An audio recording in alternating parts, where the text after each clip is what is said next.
Life from 20 to 30 is like a patient, understanding mother. And life from 30 onward is something else, like a strict, demanding father. Everything changes at 30. At 20, it doesn't matter if you're kind of a useless mess. People find it funny and cut you some slack. I don't have a job. I'm insanely hungover. I drank last night. No, I've never had a girlfriend. I just switched majors. Oh, you're 20, 21, 22. It's okay if you're still useless. People get it. You're young.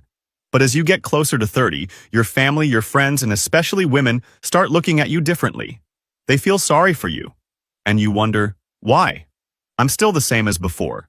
I do the same stuff I did when I was 22. Yeah, but you're not 22 anymore. You're almost 30. At 20, you're a gem. You're like a piece of cedar to a sculptor.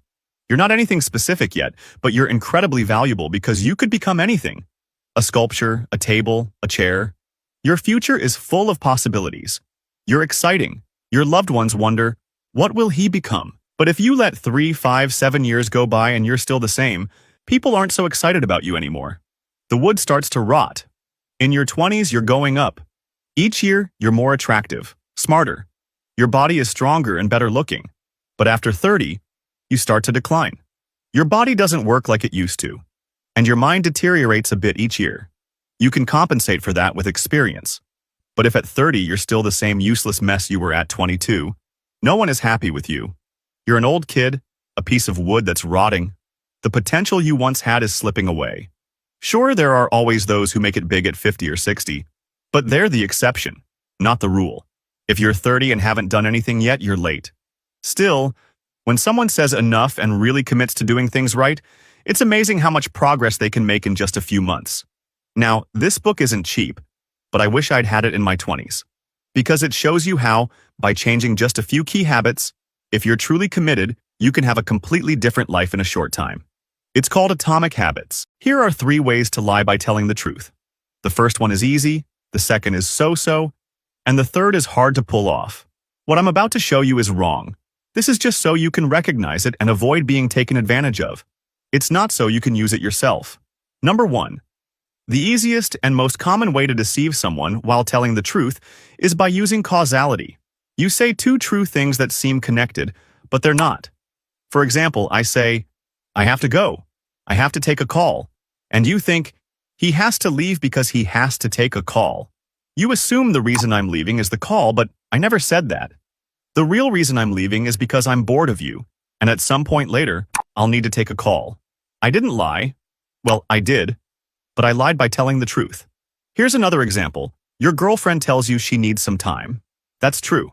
She also says she wants to focus on her life. That's also true. But you go home thinking, she wants to break up because she wants to focus on her life, when in reality, she doesn't want to break up because of that. She likes someone else and wants to focus on her life. She tricked you, making you believe a lie by telling you 2 things that are true. Number 2. This one's a bit harder. It involves telling truth after truth after truth to build a lie in someone's mind. Using truth bricks, you construct something false. A friend of mine used to tell a joke that perfectly illustrates this. When people asked him how he got somewhere, he'd say, the chauffeur in the Mercedes brought me. Naturally, everyone pictured a private driver in a luxury car. But the truth was, he had taken public transportation. What he said was technically true. Buses in Mexico are Mercedes. And of course, they're driven by a chauffeur. But by telling the truth, he planted the wrong image in your head.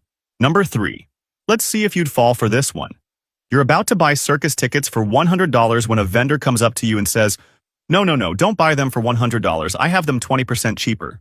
You're about to go with him when another vendor grabs your arm and says, Wait, 20%? You're still paying 25% more than what I'm charging. So, you decide to go with the second vendor. He tricked you by telling the truth. He made you believe his tickets were cheaper when, in reality, they're the same price. Because $100 minus 20% is $80, and $80 plus 25% of $80 is $100. Now, here's a graph. The turning point in my life happened when I was 33 years old. That's when things started to improve because I began focusing on my habits. This was after I read Atomic Habits, and it makes me mad I didn't read it earlier. People who read it before they're 30 have such an advantage. Download it for free right now.